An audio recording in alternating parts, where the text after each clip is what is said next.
When most people outside of the hobby hear the term wargaming, they see something that is complicated, time-consuming, and often intimidating. Dense rule books, stacks of counters, and a weekend consumed in gaming. But the truth is that most of what non-wargamers think about wargaming is not true. Here are 7 of the most common myths about wargaming today.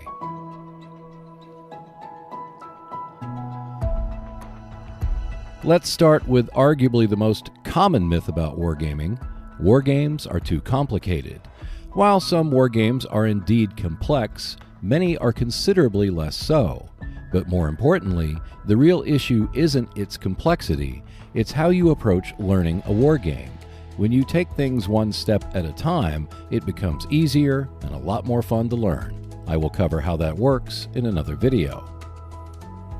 Myth number 2. They take forever to play. Yes, some do, but many wargames can be played in a couple of hours, a single hour, 30 minutes, or even less. Many modern wargames, particularly card-driven ones, are built with speed of play in mind. Myth number 3. You just move the counters.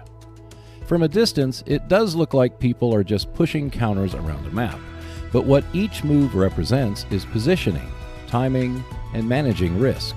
It's not just moving pieces, it is making decisions, and with block games or card-driven games like Up Front, the experience is even more dynamic. The map is only the surface, the real game is underneath. Myth number 4. There is no uncertainty, it is all math. Wargames are not just calculations, although they often involve adding up numbers, checking tables, and resolving combat.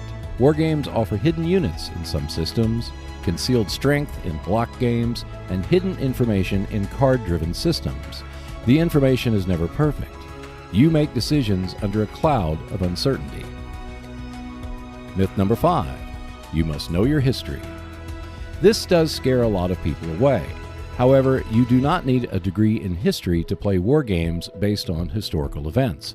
In fact, many people learn history through playing such games.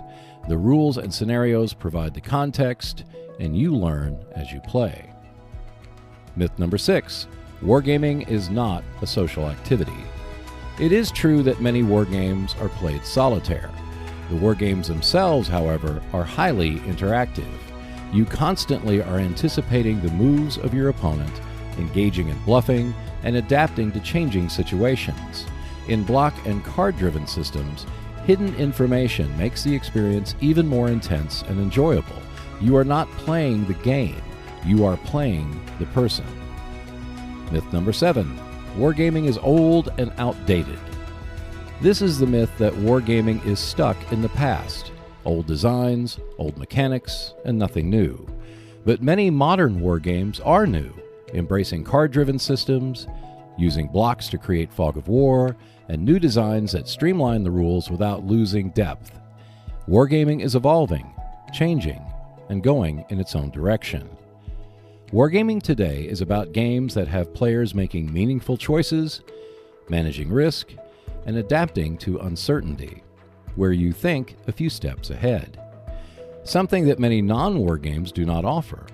If you have wanted to play war games but have hesitated, now is the time to give it a try. Wargaming is a hobby steeped in tradition, but it is also deep, engaging, and quite rewarding. Start small, learn the basics, and soon you'll be discovering how quickly it can click for you.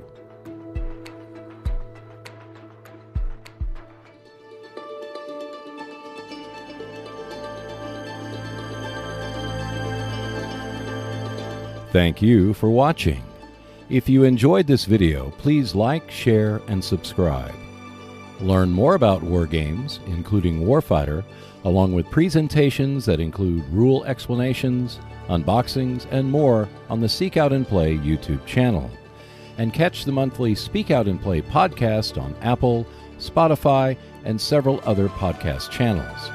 At least one new video is released every week, so I will see you next Wednesday.